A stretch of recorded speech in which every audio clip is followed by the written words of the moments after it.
estaba en una época donde si dormía 2 horas por la noche me daba por bien servido. Merkeo entra en una situación difícil de financiamiento.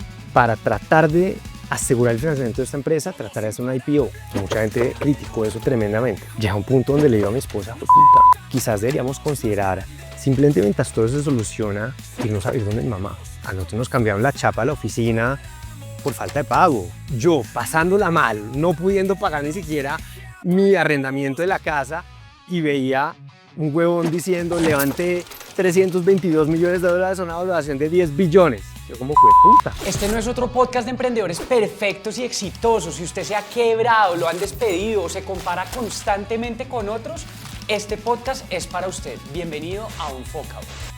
Bueno, con nosotros Felipe Osa. Feli, muchas gracias por aceptar la invitación a Unfocable. Un gusto y gracias por la invitación, tocayo. Si te gusta escuchar historias reales, suscríbete, síguenos en nuestras redes y compártele este episodio a alguien que también está intentando no rendirse. Este episodio me tiene muy emocionado porque yo creo que es una historia que todos conocimos, o muchas personas que estamos en este ecosistema emprendedor, y es la historia de Merkeo. Merkeo fue una compañía fundada en 2017, llegó a operar en Colombia, Brasil y México, levantar más de $80 millones y en su pico tener más de 1.300 empleados. Y desafortunadamente en 2025 decidieron cerrar su compañía luego de haber operado casi 8 años. Así que quédense en todo este episodio y aprendamos juntos de todas las cagadas, caídas que hubo en Merkeo y por qué decidieron cerrar. Empecemos. Qué bueno tenerte acá, y Felipe es una de estas personas que tiene una carrera como parece perfecta. Felipe arranca su colegio, luego hace un MBA en Wharton, luego haces carrera de consultoría y luego llegas al mundo de las startups, o startupero, que es una palabra que te fascina. Algo así. Sí, la odias más bien. Yo creo que esa palabra perfecta, yo diría más bien perfectamente imperfecta, Okay. mi carrera, porque está llena de imperfecciones. Y bueno, creo que eso es de lo que venimos a hablar acá, así que Para eso te traje. muchas gracias por la ¿Por invitación. qué odias la palabra startupero? Porque creo que encasilla a las personas en un molde de lo que se espera que deben hacer, cómo deben hablar, cómo deben tomar decisiones, ¿no? En el ámbito de negocios. Entonces se popularizaron un montón de libros de cómo se tiene que superescalar, move fast and break things. Yo no estoy diciendo que sea malo, ¿no? Y hay evidencia de algunas cosas que funcionan, pero no todo tiene que seguir ese molde. Y siento que de alguna manera esa palabra terminó encapsulando a las personas en que tienen que ser así. Si usted quiere participar del mundo del emprendimiento, usted tiene que actuar así, comportarse así, hablar así. Yo creo que hay muchas maneras de llegar al mismo punto. Me gusta. Entonces, Felipe, startupero. No, y pues Felipe, una de las razones por la que quisimos invitarte es porque tú fuiste una de esas cabezas detrás de todo el proceso de Merkeo, desde la construcción, pero al final fue el que estuviste como capitán hasta que el barco se hundió. Pero más allá de toda esa historia, los números y toda tu carrera, pues finalmente acá hay un hombre que tuvo que vivir crisis, afrontarlas y sobre todo tomar muchas reflexiones en su vida para pasar estos procesos. Entonces, Feli, de nuevo, muchas gracias por estar acá y por aceptar esta invitación. Vamos a empezar. ¿Preguntas? ¿Dudas? ¿A la expectativa? Con toda quizás una salvedad respecto a Merkeo, yo no llegué en la etapa temprana de Merkeo. De hecho, yo llegué cuando ya existía una construcción, una plataforma muy robusta, y tuve el beneficio de construir sobre lo ya construido, que era algo espectacular. Entendemos, pero ¿qué mejor que tú para que nos cuentes esta historia? ¿Cómo llegas a ser CEO de Merkeo? ¿Sí? Y sobre todo, ¿cómo llegas a ser CEO? Pero ¿cómo fue ese momento en que estaba saliendo el fundador CEO y entras tú, que me imagino con un plan de vamos a crecer hacia este lado, pero también una señal tal vez contraintuitiva de que el fundador y CEO ya no seguía? ¿Cómo fue ese momento y cómo llegas a esa etapa en Merkeo? Nada fácil. De hecho, la historia va un poquito más atrás, porque yo entré a Merkeo por Miguel, por el fundador y CEO en ese momento. Yo estaba antes en domicilios.com, y como muchas otras empresas durante la pandemia, Merkeo explota. Miguel, siendo uno de los fundadores de domicilios.com, en su momento me llama y me dice, oiga, esto está creciendo un montón, me han hablado muy bien de su trabajo y demás, me encantaría que se una conmigo a seguir construyendo esto. En ese momento nosotros habíamos anunciado que vendíamos domicilios.com a iFood, pues era una fusión, pero entregamos control. Entonces, para mí era un buen momento en pensar en siguientes proyectos, pero yo le dije a Miguel, yo no estoy listo. Yo no soy capaz de soltar este barco hasta que no quede en buenas manos. Y eso empezó a una conversación, un cortejo, llamémoslo así, pucha, que duró casi un año. Mientras la SIC aprobaba la fusión de iFood y domicilios.com, Miguel y yo hablábamos constantemente, vea lo que está pasando. Él vino a mi casa un par de veces, conversábamos de qué quiere hacer, qué estilo de vida quiere vivir, qué quiere construir con eso. Fuimos a las bodegas, en fin, finalmente la SIC aprueba la fusión. Yo entrego las riendas de domicilios.com y le digo, estoy listo. Ahí entro en un rol, digamos que su mano derecha, llevando la operación del día a día. En ese momento estábamos en 3 países. ¿Qué año era? 2021, como junio de 2021.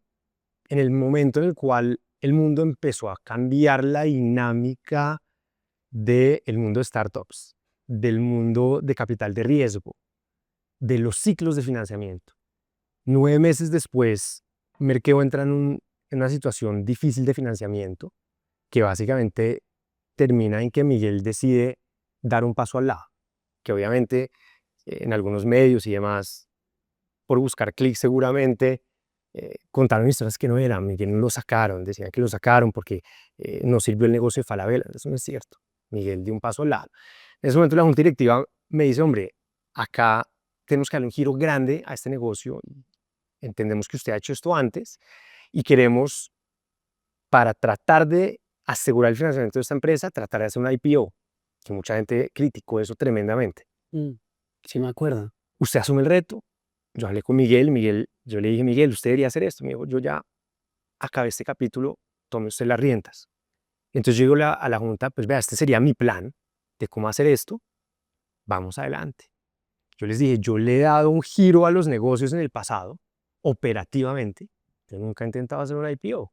Eso es lo que yo creo que tenemos que hacer. Y así es como empieza realmente esa historia mía con Merkeo como CEO. ¿Y cómo llegan a ese plan de, estando en un momento complejo, jodido, de transición del fundador CEO, seguramente complicaciones financieras porque no habían asegurado esa ronda, a decir, vamos a hacer una IPO?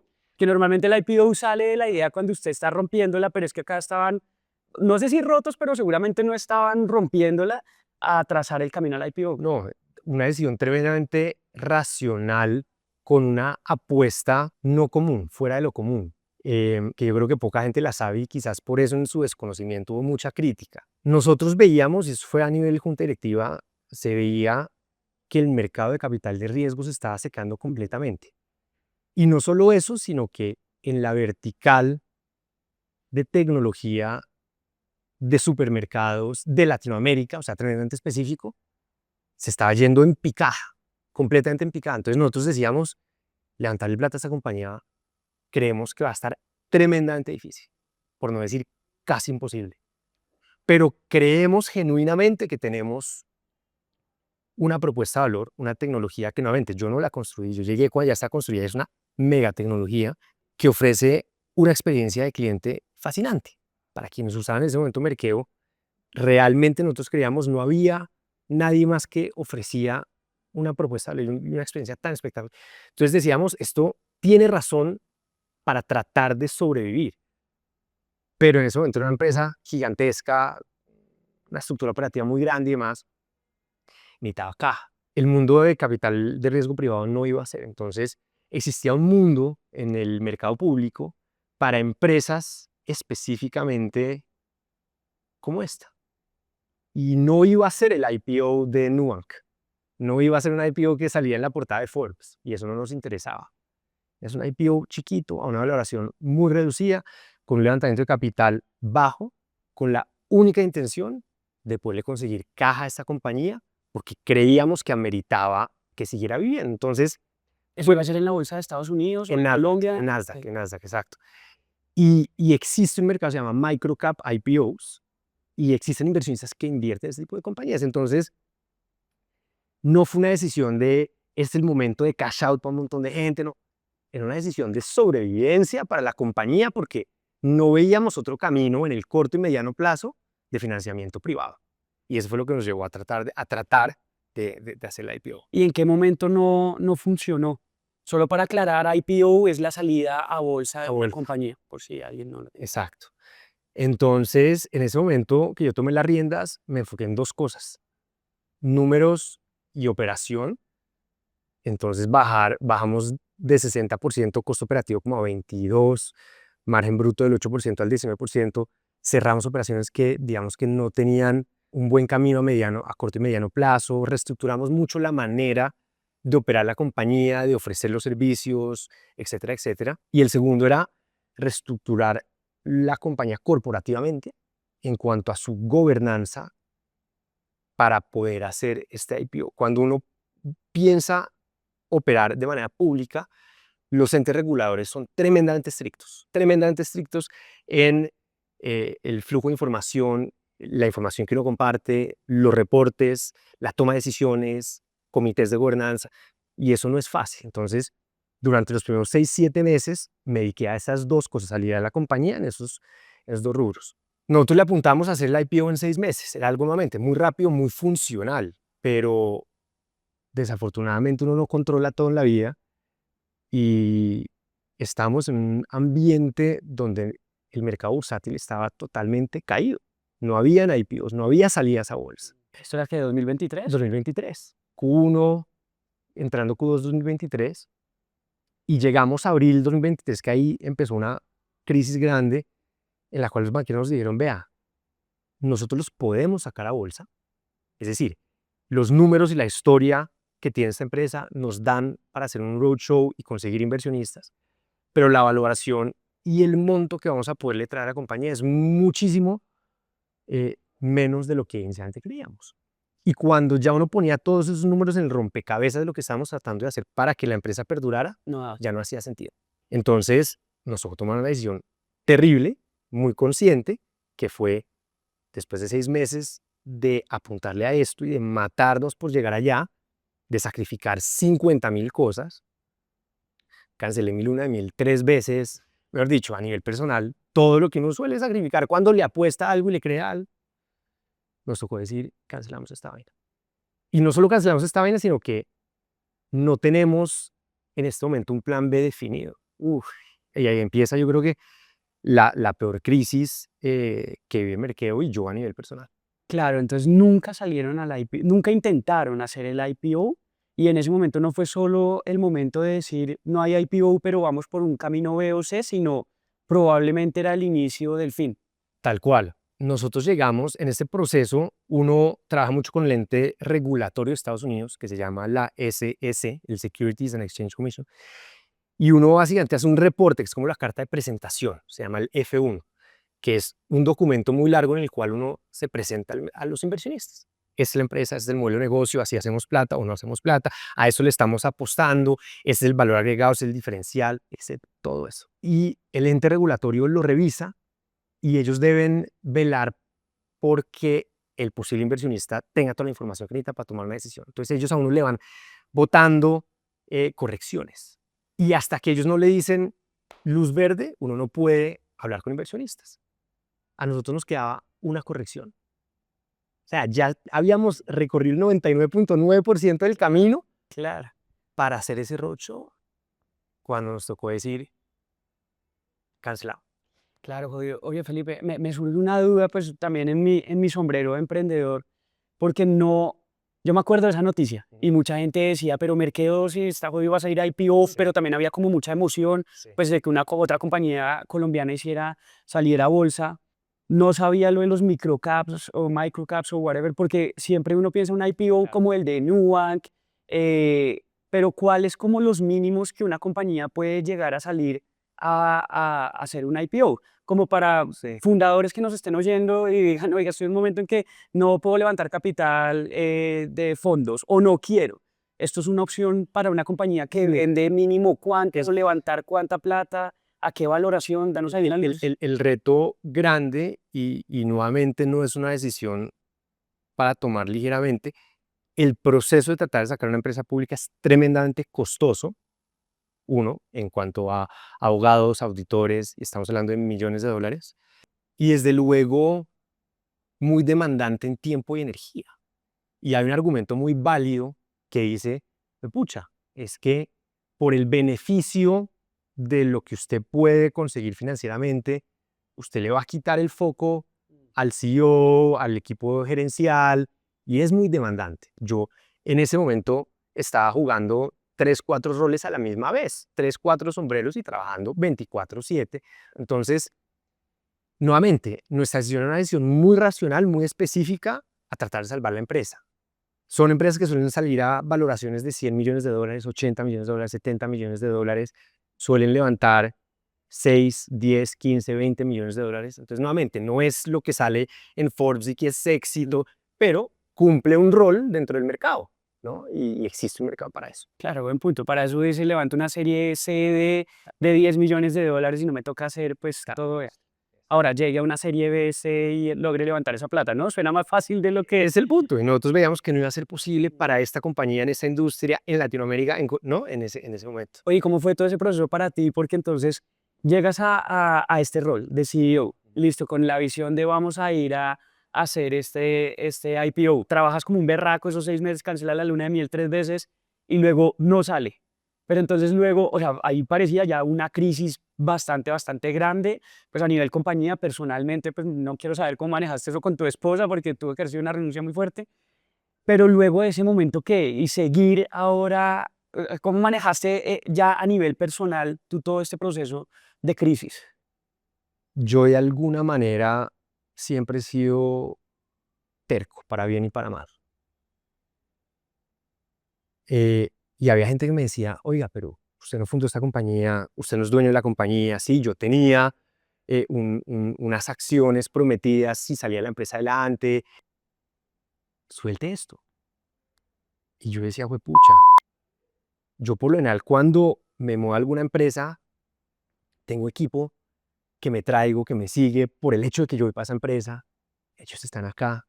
Yo cuando asumí las riendas, recibí un dinero de unos inversionistas que están confiando en mí. Yo decía, no puedo simplemente soltar esto, no puedo existir en este momento. Y además sabiendo que sí teníamos un producto y una propuesta de valor a la cual yo le creía ciegamente que tenía un diferencial gigantesco. Y con un giro que yo veía desde muy temprano y era entrar en retail físico. Yo veía una oportunidad. Claro, y para lanzar las tiendas, ¿no? Eso va mucho más adelante. Para llegar allá hubo como 2 crisis más. Pero entonces este segmento es yo creo que lo que más, de los meses en donde yo más aprendí en mi vida, porque llega un buen día en abril y me dice el director financiero, no tenemos para pagar la nómina, no nos alcanza para pagar la nómina. Porque para ese momento nosotros íbamos a haber hecho el IPO y ya íbamos a tener un flujo de caja adicional. Entonces, para la nómina. ¿Cuánto nos queda? Tanto. ¿Qué podemos vender? Venta de garaje, hágale. ¿Cuánto nos alcanza? Pucha, 20% de la nómina. Señores, ¿quién está pasando por algún problema de salud? Listo. Esa seguridad, nosotros ya le pagamos, el resto no. De abajo para arriba, los que menos ganan, ¿qué alcanzamos a pagar? Tan. Alguien que tenga una crisis familiar excepcional, a eso les paga. Dígale eso a todo el mundo. ¿Cuántos empleados habían ahí? Había como 600 empleados entre Colombia y Brasil. Deje de pagar proveedores. Y entonces ahí es donde empiezan, por desconocimiento, por falta de información, por maldad, por lo que sea, los comentarios atacarlo a uno, ¿no? Proveedores, usted es un ladrón, usted tiene la plata y no nos quiere pagar. Créame, no tengo la plata para poderle pagar. Incluso algunos empleados emocionalmente pasando momentos difíciles, pucha, usted está protegiendo a los inversionistas, y eso se mezcló incluso a nivel inversionistas, pucha, usted está quebrando la compañía, uno haciendo hasta lo mejor que puede y en eso creo fielmente, creo que mientras uno haga lo mejor que puede con el conocimiento que tiene, con las herramientas que tiene, que digan lo que digo, pero yo estoy metiendo la mejor ficha, y si no cree que soy la mejor persona, pues cámbieme, y si no me cambias porque sí piensa que soy la mejor persona para esto. Y eso me junta con que a nivel personal, entonces yo me había casado en junio del 2022, entonces estrenando matrimonio.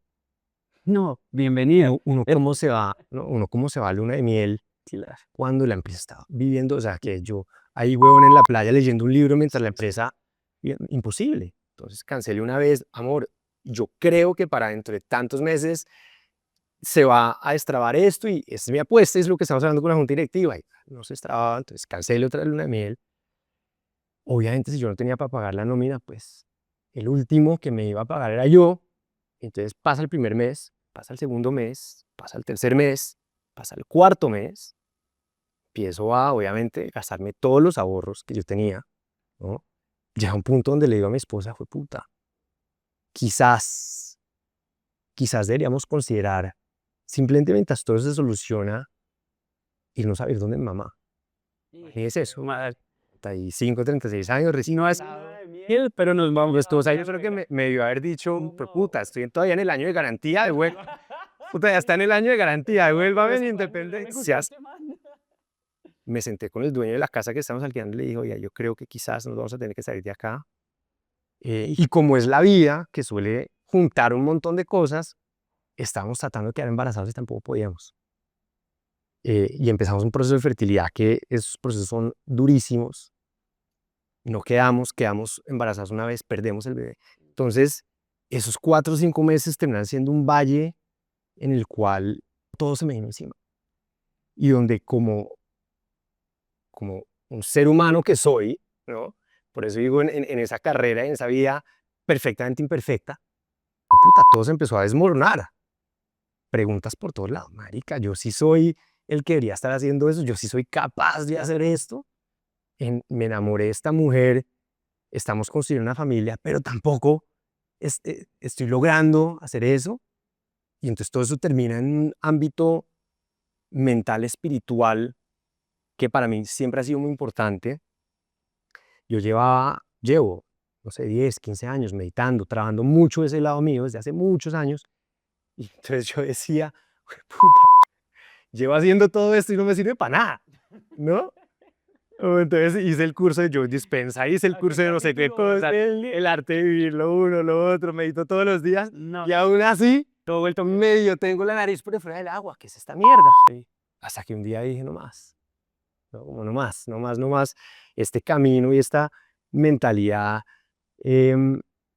tan racional, tan controladora, me va a desbaratar a mí, va a desbaratar mi salud, va a desbaratar mi matrimonio y definitivamente no va a ser lo que me da la energía y la creatividad de tratar de salvar esta vaina.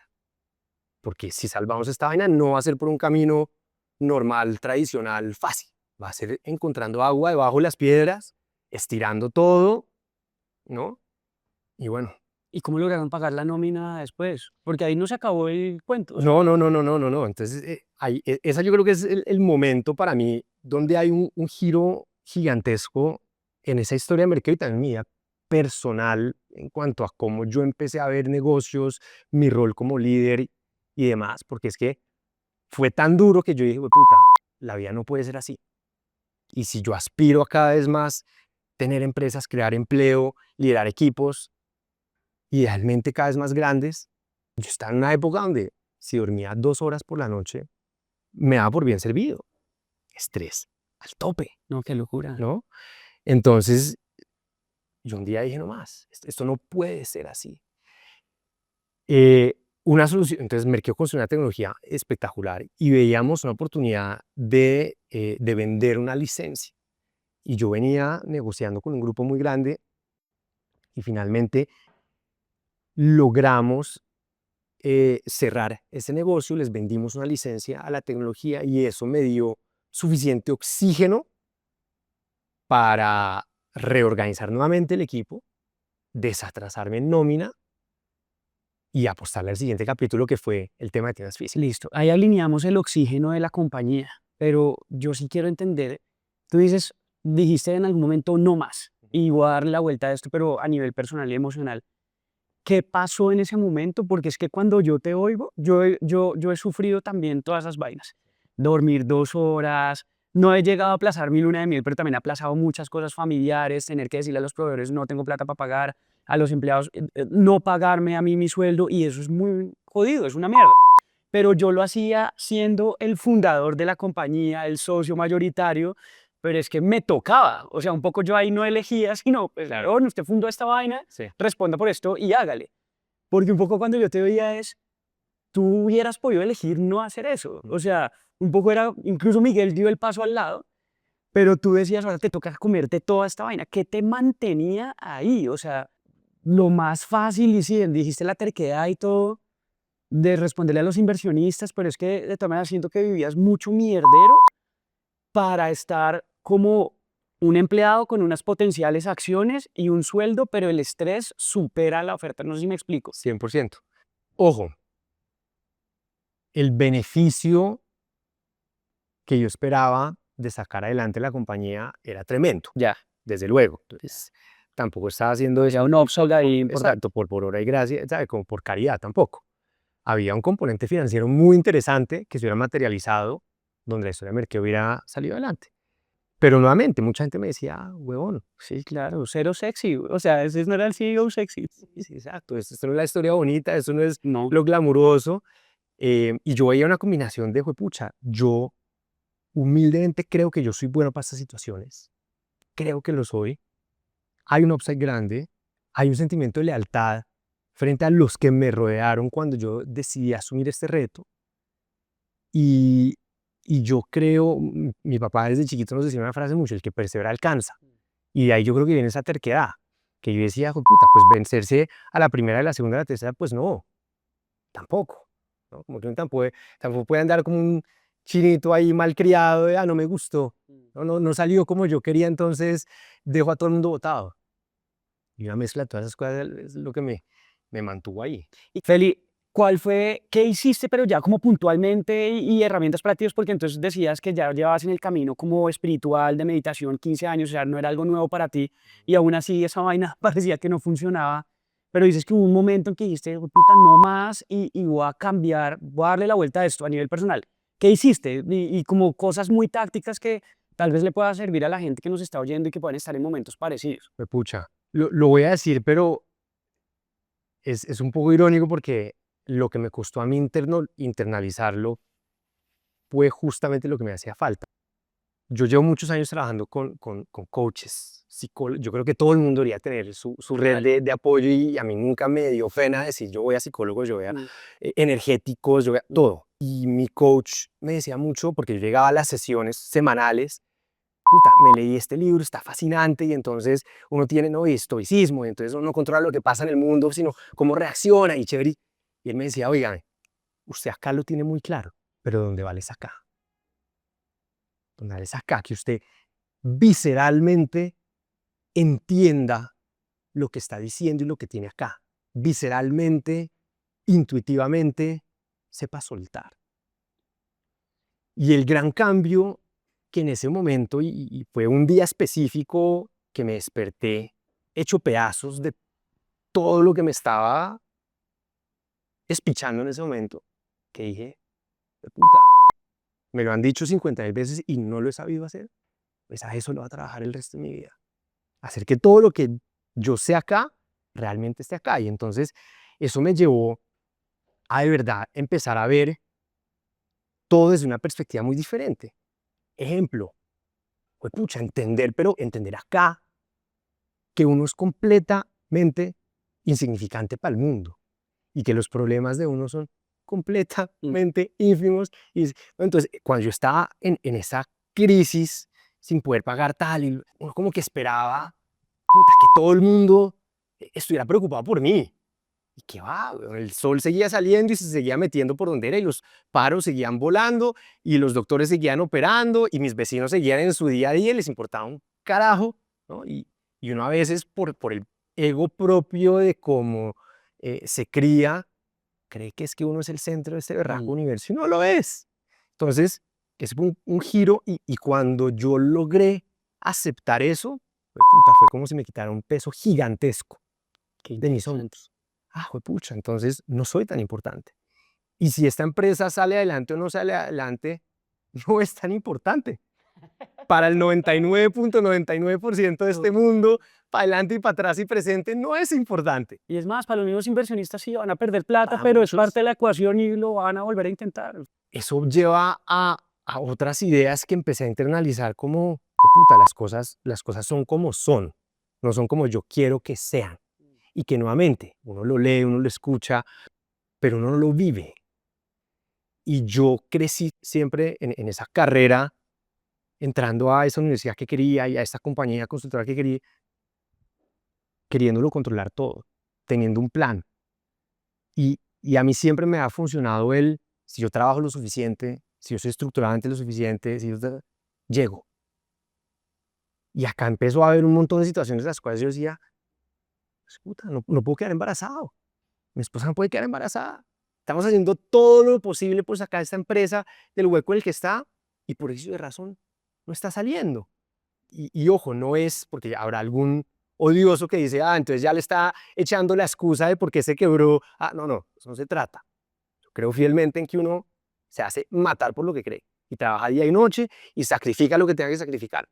Pero hay una cierta libertad gigantesca en aceptar que uno no lo controla todo y que mientras yo trabaje de buena fe y le meta el cuerpo y alma a esta vaina y sea justo con mis empleados y sea honesto con mis inversionistas, si al final no sale, pues, puta, va a estar bien, va a estar bien. Y ese fue como, y me alargué un poco, pero eso fue lo que ese día como que dije, puta, no más. Y desde entonces eso es mucho lo que he venido trabajando. Pero me gusta la respuesta porque al final es muy simple. O sea, mira que no fue una nueva táctica de meditación, ni un nuevo libro, ni un nuevo terapeuta, sino un poco es, no sé, interiorizar eso. Y mi hermana también está en todo este camino espiritual y de crecimiento. Me habla últimamente de la terapia somática. Es, uno puede saber todo, tener los conocimientos, pero hay que sentirlo. Hasta que uno no lo siente. Yo la veía el otro día y ella se hacía así, yo enloqueció esta vieja. Chistoso. Pero es como, ¿qué está sintiendo usted en su cuerpo? Si todavía sigues acá es porque algo de esta historia verdaderamente te tocó. Este espacio existe por gente como tú, los que lo intentan, se equivocan y siguen buscando sentido. Suscríbete a Unfocable, síguenos en nuestras redes, síguenos también en Spotify, en LinkedIn y TikTok como @losunfocables. Y ayúdanos a que más personas entiendan que el fracaso no es el fin, por el contrario puede ser el inicio que necesitabas. Oye, tocayo, pues ahora digamos que eres una persona que has estado ahí en el caos, no le tiene miedo al caos, ¿volverías a aceptar ser CEO de Mercado? Sin duda alguna. Sin duda alguna. Me encanta. Pero acá en Unfocable aprendemos de las cagadas y creo que tú eres un tipo muy abierto para eso y entras en compañías en caos y les das la vuelta o por lo menos haces todo lo que se pueda para hacerlo. ¿Cuál fue tu primera gran cagada en Merkeo? En ese proceso que tú hubieras dicho, puta, acá yo la cagué. Claro, con la información que uno tiene hoy en día, uno Claro. dice, ¿no? Es más fácil. La información que uno tenía en ese momento era difícil verlo, pero la oportunidad de utilizar la tecnología construida para entrar en el negocio físico de retail era gigantesca. Y desafortunadamente por prioridades no lo terminamos haciendo. ¿Eso eran las tiendas? Eso eran las tiendas, habían dos caminos. Una era montar una vertical SaaS enfocada en retail físico, justamente, y la otra terminaron siendo las tiendas. Y teniendo hoy la información que desde luego tengo, hubiera hecho ese reenfoque del dinero y del tiempo mucho antes. Ya, si te entiendo, lo hicieron después, pero pues ya seguramente no había la misma gasolina, oxígeno, pero hubieras adelantado entonces el plan físico para Merkeo. Claro, hubiera utilizado inversión que recibimos en su momento para hacer el IPO o lo que sea, para lanzar esta unidad de negocio nueva. Claro, igual por el retrovisor, todos somos más inteligentes, ¿no? Evidentemente. ¿Cuándo deciden cerrar Merkeo? Porque entonces si te entiendo, ¿cuántas tiendas físicas llegaron a tener? 4, 4. ¿Y funcionaban? súper bien. O sea, el modelo funcionaba. ¿Y en qué momento toman? No, mentiras, no nos adelantemos ahí. No nos adelantemos a eso. Tengámoslo porque quiero llegar allá más adelante. Felipe, vamos a entrar en una etapa ya más tuya. Y acá siempre hablamos de cuál es el momento más unfocable que hemos vivido en la vida. Hemos hablado mucho del tema de mercadeo, pero acá puede ser un tema de mercadeo laboral, profesional, personal. Y ese momento unfocable es el momento más jodido que hemos vivido en nuestra vida, un momento en el que tú dices, ¿por qué me pasa esto a mí? Yo no voy a salir de esto. Dudas de tus capacidades, dudas de ti mismo, seguramente te harás muchas preguntas para ti y para el mundo. ¿Cuál ha sido ese momento más unfuckable de tu vida? No, pues más que el que te acabo de contar, imposible. Yo creo que toca retroceder y quizás me adelanté a tu pregunta. Este fue un periodo en el cual me cuestioné todo. Mi derecho a liderar empresas, mis capacidades para liderar negocios, para liderar equipos, para atraer talento, para responderle a inversionistas, para manejar mi propia cabeza. El momento más enfocado de mi vida, sin duda Uy, alguna. carajo. ¿Y cuánto duró? Como 5 meses total. Creo que te llevas el récord de el momento unfuckable más largo de nuestros invitados, Duro. porque normalmente un momento enfocable es más cortico, Sí. pero tú esos 5, o sea, fue una paridera, seguramente con muchas cosas buenas y todo, pero pues, Sí, quizás además con lo que no fue chévere, que fueron 4 o 5 meses de mal en peor, ¿no? Entonces el primer mes logramos pagar el 20% de la nómina, hacer una venta de garaje, pero el segundo mes pues ya no había venta de garaje que vender. claro. A nosotros nos cambiaron la chapa a la oficina por falta de pago. No, En Brasil, el sindicato nos empezó a montar huelgas. Gente de mi equipo y yo empezamos a recibir amenazas anónimas. Y cada vez se iba agrandando esa bola de nieve. Bueno, oye, algo que me quieras contar que te haya ayudado a no colapsar completamente y a salir de eso, aparte de lo que ya me has contado, ¿crees que hay algo más que te ayudó? yo siento que estos procesos, los aprendizajes más grandes son humanos. Sí, siempre toca hacer el postmortem, qué puede haber hecho diferente, qué se puede mejorar en el negocio, pero si uno no saca unos aprendizajes grandes humanos, creo que desaprovechó realmente esa crisis. Y para mí uno de esos grandes aprendizajes es que uno no está solo y que uno no puede hacer las cosas solo. Y, y para mí hubo dos anclas tremendas en todo este proceso. Uno fue este coach, que además me dijo, mientras usted no vuelva a cobrar un salario, usted no me paga a mí. Y la otra persona, desde luego, fue mi esposa, que cuando me senté con ella le dije, amor, pucha, quizás deberíamos considerar vivir unos meses donde mi mamá tenía todo el derecho a decir, usted está loco, como, puta, yo no, como, y me dijo, pues puta, pues es lo que tenemos que hacer, lo hacemos, y seguimos para adelante.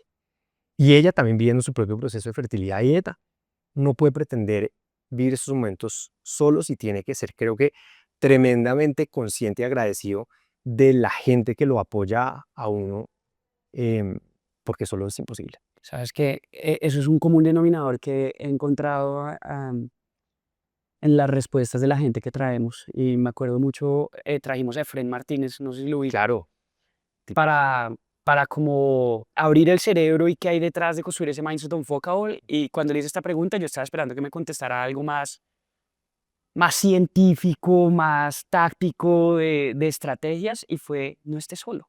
sí. Y ahí coincide plenamente con lo que tú mencionas. Oye, Felipe, mira, vamos a pasar a una siguiente sección y esta sección nos gusta mucho analizar el LinkedIn de las personas, Ajá. porque una de las razones por las que nació Unfuckable, pues precisamente fue para quitar todo ese humo y espuma que hay en LinkedIn de emprendedores perfectos, inversionistas que nunca la cagan, empleados implacables, cuando pues la realidad no es así. Es más, yo creo que en estos minutos nos has dejado demasiado claro lo, lo, el lado no sexy de ser un CEO ya en un extremo. Entonces contigo quiero hacer el postmortem de Merkeo, Ujú. ¿sí?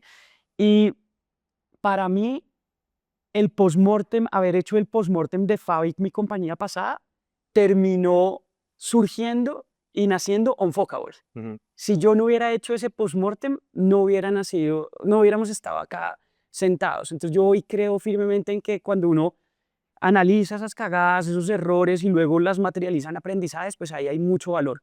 Creo que el que la caga o el que fracasa y no lo vuelve a intentar, creo que siempre se va a quedar en el fracaso.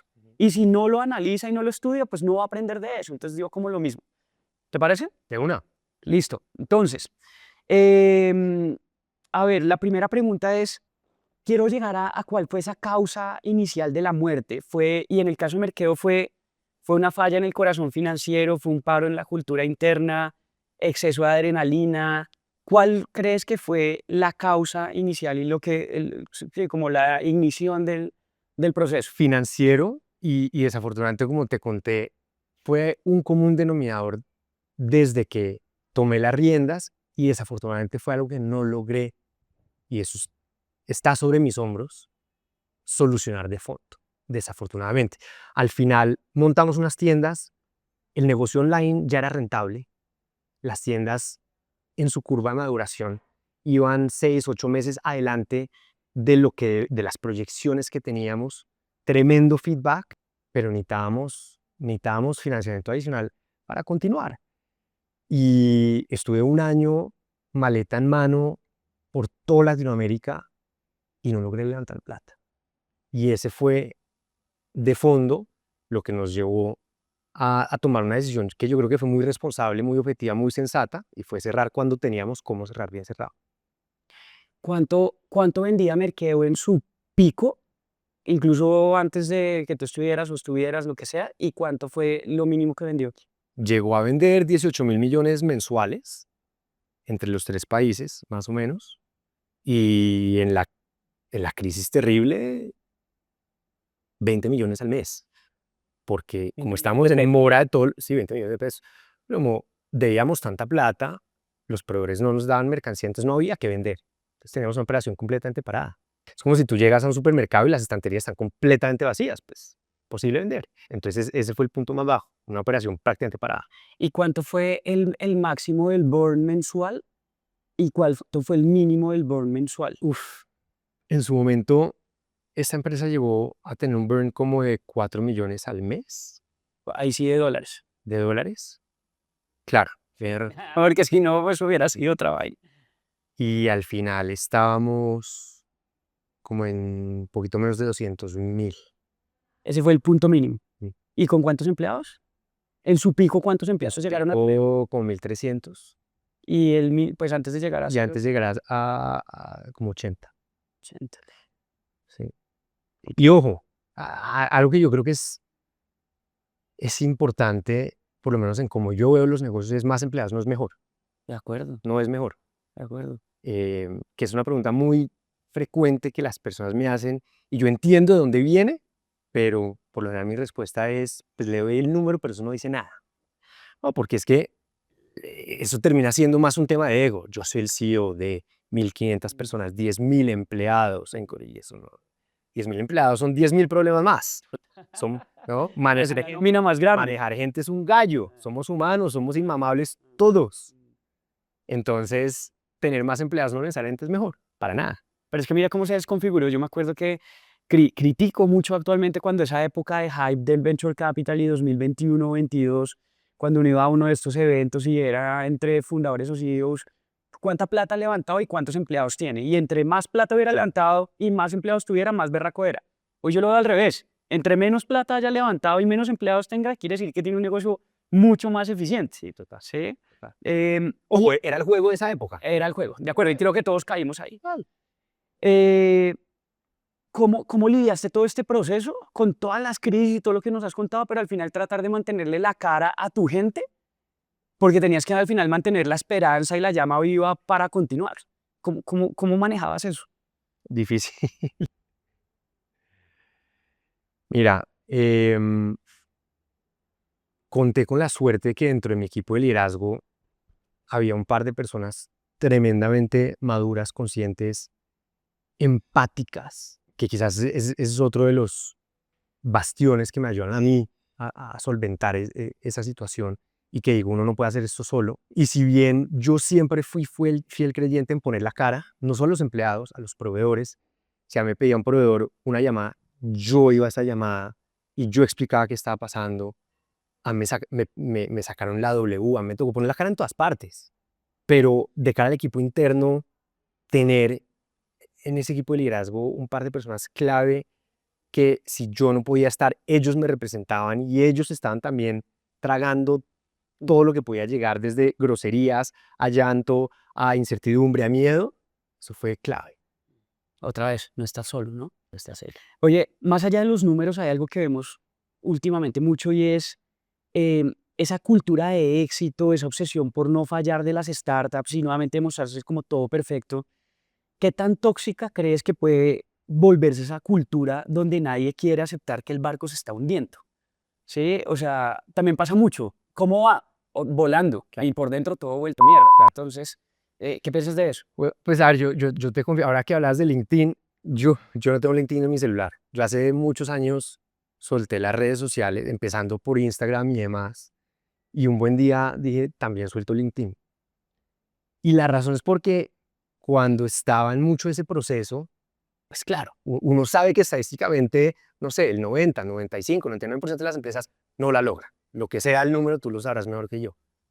Puta, pero lo que uno ve en LinkedIn es solo. Levanté, ¿no? Entonces yo pasándola mal, no pudiendo pagar ni siquiera mi arrendamiento de la casa y veía un huevón diciendo levanté 322 millones de dólares a una valoración de 10 billones. Sí. Como puta, Y tengo yo 23 soy años. malísimo. Además, ¿no? Como yo soy malísimo.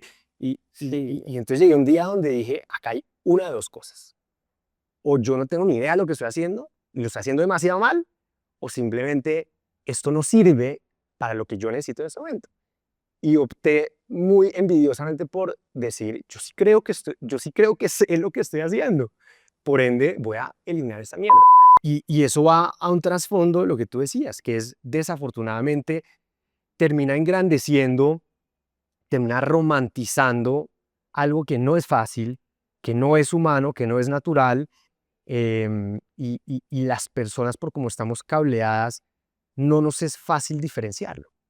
Otra cosa fuese donde desde chiquitos nos hubieran enseñado a entender que es el 1% de las cosas y que no está mal fracasar y que no está mal embarrarla y que no está mal quebrarse siempre y cuando uno lo haga, ¿no? Actuando de buena fe, pero eso no nos lo enseñan. Entonces, cuando uno termina solo leyendo eso y solo enfatiza, uno cree que esa es la única manera de hacer las cosas y que si uno lo hace, y eso es un ciclo vicioso muy dañino. Pues por eso fue que creamos un Focabol. Seguramente lo has visto, porque yo sí creo que si uno desde chiquito aprende esto, la vida va a ser más fácil. Total. Mira, el otro día yo también cerré mis redes cuando cerré LinkedIn, cuando cerré Fabric, porque me pasaba lo mismo. Yo fracasé con mi compañía y viendo todo el mundo levantando plata y sacándola al estadio, eso fue muy jodido. Sí. Pero mira tú que tienes tu hijo de año y medio con Martín, Elena el otro día, Elena tiene 7 años y estábamos desayunando o algo pero súper casual y yo le dije, hija, ¿en qué trabaja papá? Porque me genera curiosidad, ya que le dice a sus amiguitos en el colegio, en un Focabol, y le dije, ¿y qué es un Focabol? Caerse y volverse a parar. Lo máximo. Ya con eso yo creo que Elena y Matías crecerán con un mindset diferente. Total. Oye, ¿y qué crees que empuja a los líderes muchas veces a mentir sobre la realidad por tratar de mantener, digamos, como esa imagen? O, por otro lado, a solo contar y contar y contar esto. ¿Qué crees que hay detrás? El ego 100%. La idea de que fracasar, llámalo fracasar, quebrarse, pasar por crisis. Y lo chévere que yo sí veo es, hay una evolución en nuestra generación versus la de nuestros papás y aún más versus la de nuestros abuelos, donde ¿no? Anteriormente los trapos sucios se lavan en casa. ¿No? Empezando desde el núcleo familiar, tenemos que mostrar que somos una familia perfecta. Y la familia perfecta no existe, y el matrimonio perfecto no existe, pero desde un inicio eso es lo que a uno le vienen enseñando. Entonces yo sí creo que hay que tocar esos temas, que sacarlos a la luz, que se vuelvan parte de la cotidianidad y que sea lo que les empezamos a decir a nuestros hijos. Puta, perdió, está bien. Lo hizo, le metió toda la que pudo, sí. Dejó todo en la cancha, sí. Listo, vamos, párese y para adelante. Y eso yo creo que empieza a generar unos cambios muy viscerales, muy internos, muy de uno, que ayudan a que todo empiece a fluir mucho más. Una de las cosas que me empecé a preguntar en esa época era, ¿cómo hago, cómo voy a hacer a futuro? Porque yo no pienso retirarme de las canchas. Yo pienso trabajar muchos años más, 70, 80 años. Me encanta trabajar. Pero, puta, yo no puedo seguir viviendo de esta manera, durmiendo 2 o 3 horas, muerto del susto, muerto de qué pasa, ¿no? Entonces, ¿cómo hago para para que esto funcione. Es súper envidioso, pero yo decía, ¿qué hago que esto funcione para mí? No para los inversionistas, no para los empleados. Y eso fue parte de lo que yo llegué y dije, tengo que lograr que lo que pasa acá adentro no esté o esté mínimamente en el mundo ideal, esté mínimamente influenciado por lo que pasa allá afuera. Y eso me permite a mí tomar mejores decisiones para lo que pasa allá afuera. Y seguramente ser más exitoso en lo que pasa allá afuera. Pero quizás me extendí un poco, volviendo a tu pregunta, yo creo que todo termina encajando bastante bien. Es una transición muy chévere que veo que mucha gente está viviendo y que ojalá nos ayude a todos. Pero me dejaste algo clarísimo que hay desde chiquito. Los trapos sucios se lavan en casa. Gracias, claro. O La la imagen ropa de sucia. la perfección, Claro. tenemos que ser perfectos. Tenemos que ser perfectos. Acá no se le puede mostrar debilidad, embarradas, ¿no? Desde ahí viene. Y sabes que no me parece egoísta. El Y al vivo y el final, bobo, es cultura de... pero ese de los trapos sucios lavan en casa entra perfecto. Lo vamos a poner ahí en Unfuckable como antítesis. Tal cual. No me parece envidioso que digas, voy a hacer que algo que funcione para mí. Porque es más, lo hablábamos ahorita antes de grabar. Uno muchas veces está pensando en los demás, en cómo le da valor a sus inversionistas y a crear empleo y todo, pero pues si uno no está bien por dentro, pues no va a poder ayudar a otras personas. Es como Total. ahí sí el cliché de la zapata en el avión, primero usted póngase la máscara y luego ayuda al otro. Mira, Entonces, hay una frase que para mí, que un día un amigo muy cercano me la compartió, la decía, un amigo guatemalteco, su abuelo se la decía siempre. Y más que un juego de palabras, en su simplicidad, yo creo que es de las cosas más filosóficas que me he encontrado y me lo trato de recordar. Y dice, en la vida todo es importante y nada es importante. Y lo más importante es que lo más importante sea lo más importante. uy, En la vida eso todo te es lo importante y practicar. nada, la vida todo es importante y nada es importante. Y lo más importante es que lo más importante sea lo más importante. Ya, Entonces fue puta, basta con ya. pensar en qué van a decir y qué piensan y qué van a hacer y los inversionistas y los empleados y la sociedad, bla, bla, bla. Todo eso chévere, pero realmente es lo más importante o eso tiene el derecho a dañarle su comida por la noche con su esposa. Mm. Y al final eso que, verá, esas dos últimas frases me han gustado mucho porque también parte de quitarle el humo a esta vaina y como un peso que uno puede, es que hay que emprender por propósito y por impactar, sí, y obviamente se convierte en una consecuencia, pero también no está mal decir quiero emprender para crear algo para mí y que me funcione bien para mí, Total, mi esposa y mis hijos, total. del putas que después impacta a otras personas, pero es que tal vez esto que estoy diciendo es súper impopular, que además lo dijiste tú, esos Felipes tan egoístas, y a esas personas que pueden estar pensando en crear algo para ellos, dígalo sin miedo, o sea, no pasa nada. Totalmente. Bueno, Felipe, de Unfuckable a Unfuckable, mira, yo tengo acá 3 papelitos con 3 temas, te los voy a leer y vas a escoger 2. Listo. Y de esos 2 vamos a tener una conversación. El primero es, ¿las crisis son necesarias? El segundo, quejarse de la vida no la mejora. Y el tercero, arreglar lo que otros dan por perdido. Arreglar lo que otros dan por perdido. ¡Qué berraco, ¿no? ¿Cuál es tu constante necesidad de arreglar todo y tratar de iniciar siempre con el caos como punto de partida? Son dos preguntas yo creo que muy diferentes y la primera es un defecto y es en esa palabra o en esa frase perfectamente imperfecto y es algo que estoy cambiando. Yo creía que debía solucionarlo todo, yo creía que debía arreglar todo y eso fue lo que me llevó a ese momento unfuckable en el cual estaba destrozando mi vida de manera completa. Uno no vino a esta vida y a este mundo a salvar a nadie. Y yo, por toda esa trayectoria de yo lo puedo y si trabajo duro y lo logro, tal, y me montaba un montón de presiones y responsabilidades.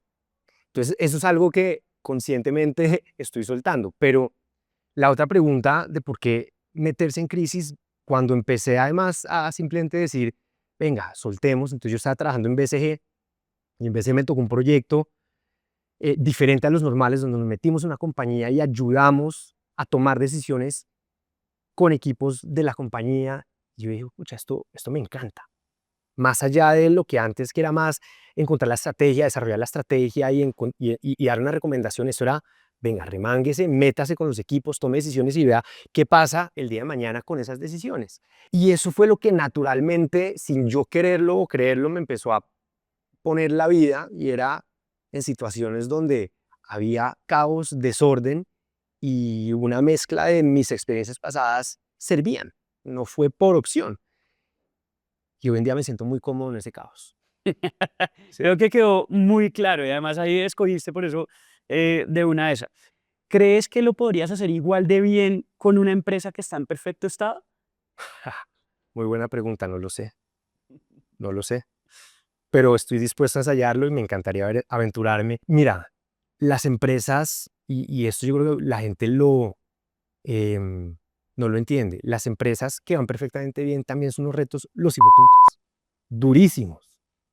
Y ahí todos esos términos de wartime CEO versus peacetime CEO, no sé qué cosas, siempre le dan términos a todo, pero yo creo que liderar una empresa que está creciendo también es un reto el berraco, porque ya está la expectativa y usted viene creciendo. Bueno, ahora no la embarre, ahora no. En la que está jodida, pues bueno, ya está jodida. Exacto, sí, pues que allá no podemos caer más, entonces Pues cualquier cosa que haga, sí. eso está bueno. Oye, ¿crees que tienes un talento innato por identificar problemas y resolverlos?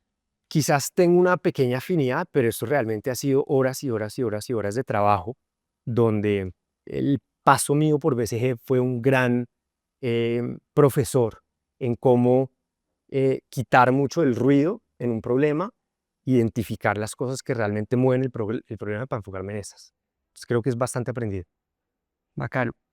Y elige el siguiente, ¿las crisis son necesarias o quejarse de la vida no la mejora? Las crisis son necesarias, Qué man tan coherente, ¿no? A ver, ¿lo son? pero son parte de la vida. Son. O sea, no son ni buenas ni malas.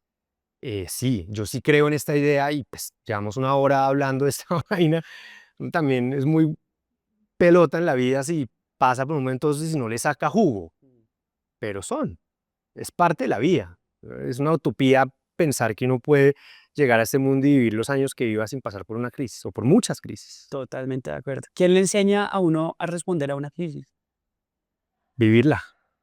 Creo que realmente es la única, y ahí vuelve la conexión cabeza-corazón. Uno puede tener acá claro, ¿no? En libro y en los gurús y no sé qué, marica, vivirla. Pasar por ese infierno, quemarse, sufrir, pensar que uno no va a salir de esa, es lo que le enseña a uno a librarla. ¿Y cómo eres tú como líder en momentos de crisis? Muy cercano, al menos eso quiero pensar. Yo soy una persona que nuevamente trato de poner los zapatos del otro, y cuando uno está liderando una crisis, uno tiene el 360. Y yo lo que he aprendido es ser muy consciente que hacia abajo no existe ese 360. Por lo cual muchos supuestos, muchos rumores de pasillo eh, existen. Y es fácil uno decir, esa persona manda huevo, yo me estoy montando esta crisis y esta empresa al hombro, estoy empujando todo lo que puedo y me está criticando. Pero cuando se pone sus zapatos, uno dice, pues, pucha, esa persona también tiene miedo, tiene incertidumbre, no le estoy pagando lo que debería estar pagando y no tiene la foto completa de las 3 apuestas que estamos haciendo, las conversaciones que estoy teniendo para vender esta tecnología y demás. Entonces, a mí me ha servido mucho ser muy cercano, poner la cara, responder preguntas sin rencor, sin resentimiento, simplemente, venga, acá estoy, ¿no? En estos momentos y cuando yo estaba en mi proceso de Fabric, también tenía mentores y hablaba con otros fundadores y siempre hay, o sea, hay una corriente que dice comuníquele todo a su equipo, o sea, que todo el mundo sepa todo. Otros, no, pues no comunique todo porque pues hay información sensible. ¿Qué opinas tú? ¿Cuál recomendación darías? Ni lo uno ni lo otro. Yo creo que hay cosas para comunicar, que hay cosas para no comunicar. Y nuevamente, porque a veces tú puedes comunicar algo que sin tener el 360 del contexto infunde más pánico. Es así de sencillo, entonces, ni uno ni Interesante. lo otro.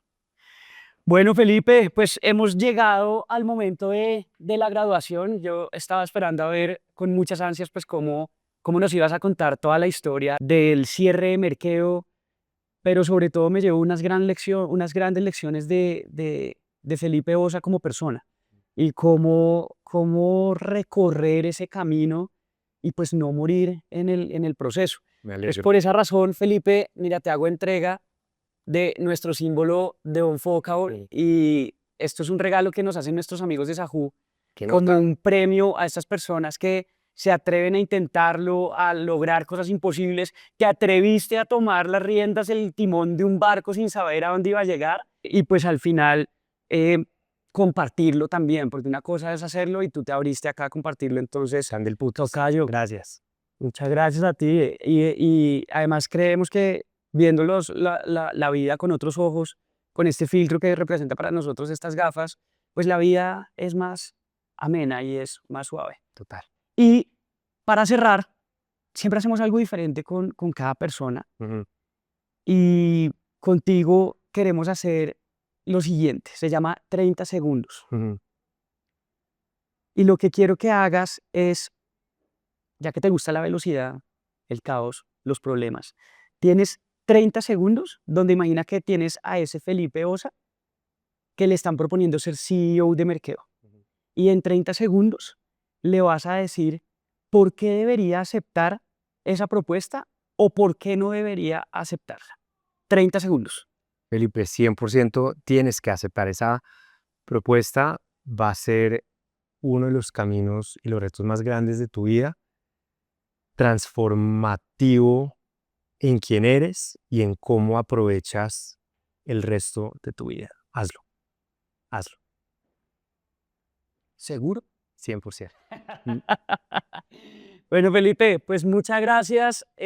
Ha sido una gran conversación y así cerramos otro capítulo de Unfuckable con una historia sin filtros. Entendimos cómo fue ese postmortem de Merkeo, cómo Felipe asumió ese desafío, cómo lo llevó hasta el final. Así que si llegó hasta acá, compártale este episodio a un fundador o a un CEO o cualquier persona que esté trabajando en una compañía y esté pasando un momento complejo, potencialmente en una crisis y que no sepa para dónde agarrar. Y si llegó hasta acá, recuerde, síganos en Instagram, síganos en TikTok como los Unfuckables, suscríbase y nos vemos en un siguiente episodio de Unfuckable y como ya saben, sin miedo al éxito y sin miedo al fracaso. Una. Tocayo, todo bien.